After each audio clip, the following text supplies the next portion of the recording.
ఉద్దానంలో kidney బాధితుల సమస్య ఒక్క రోజులో వచ్చింది కాదని గత పరిపాలకుల హయాంలో కూడా ఈ సమస్య ఉందన్నారు ఏపీ సీఎం జగన్.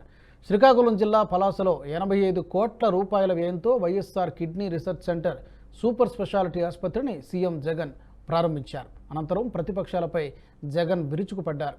ఎన్నికలు వచ్చేసరికి ఎత్తులు పొత్తులు చిత్తులు మీద చంద్రబాబు ఆధారపడతారని ఆరోపించారు. తెలంగాణలో తన దత్తపుత్రుని పోటీలో పెట్టారని విమర్శించారు.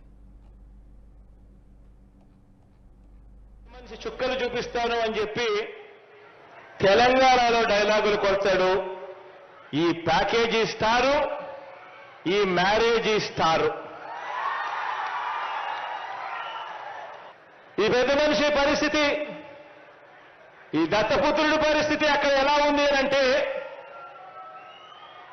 ఆ తెలంగాణలో పోటీ పెట్టి ఇన్నిన్ని డైలాగులు, ఆంధ్ర రాష్ట్రానికి వ్యతిరేకంగా కొట్టిన ఇన్నిన్ని డైలాగులకు ఆయనకు పడిన ఓట్లెన్నో తెలుసా? చివరికి అక్కడ ఇండిపెండెంట్ గా నిలబడిన చెల్లెమ్మ బర్రెనెక్కకు వచ్చిన ఓట్లు కూడా ఈ పెద్ద మనిషికి దత్తపుత్రుడికి రాలేదు. డిపాజిట్లు కూడా రాల. ఈ పెద్ద మనిషికి ఇతనికి మన రాష్ట్రంలో చంద్రబాబు నాయుడు గారి ఈ వీడియో మీకు నచ్చినట్టయితే లైక్ చేయండి, 10 మందికి షేర్ చేయండి. అలాగే కామెంట్ల రూపంలో మీ అభిప్రాయాలను మాతో పంచుకోండి. Nationalist hub group of channels ను సబ్స్క్రైబ్ చేసుకుని తెలుగునాట జాతీయవాద జర్నలిజాన్ని ప్రోత్సహించండి. ఈ వీడియో కింద ఉన్న బెల్ ఐకాన్ పై క్లిక్ చేయడం మర్చిపోవద్దు.